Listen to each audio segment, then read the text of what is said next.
Fuel from the March 2011 accident is treated to remove most of the radioactive substances, but tritium and other substances remain. The volume of water has reached nearly 1.2 million tons in about 1,000 storage tanks. The Industry Ministry panel on Friday debated a proposal to dilute the wastewater and release it into the sea, as well as to vaporize it and release it into the air. Both options are within environmental standards. The panel said the two options are feasible, as they would have almost no impact on the environment and human health. They said releasing the wastewater into the sea only requires simple equipment, and monitoring the radioactive materials in the ocean will be easier than in the air. But the panel said the reputational damage for fishermen would have a significant social impact. I hope the government takes the panel's conclusion into account and listens to the opinions of communities near the plant to find a way to dispose of the treated water. Local fishermen are wary about releasing the wastewater into the sea. The ocean is really important to us. I think authorities need to take action before releasing the wastewater. The government will make a final decision on the disposal method.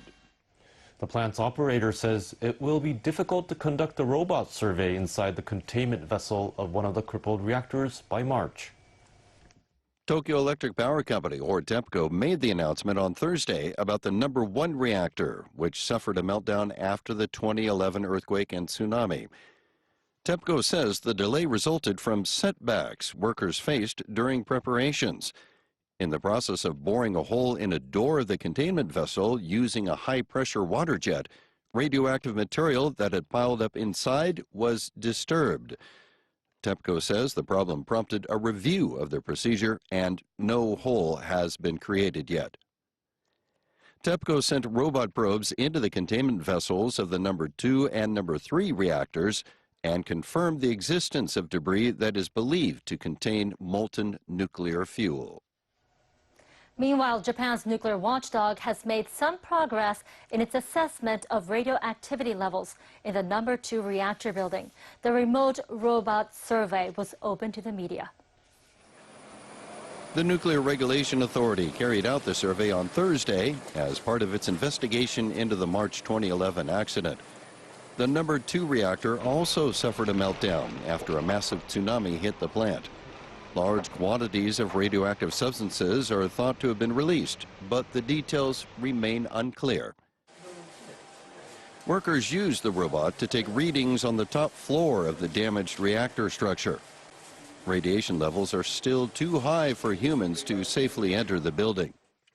The measurements taken today will help us draft a decommissioning roadmap. The regulator plans to compile a report after conducting a series of surveys by the end of this year.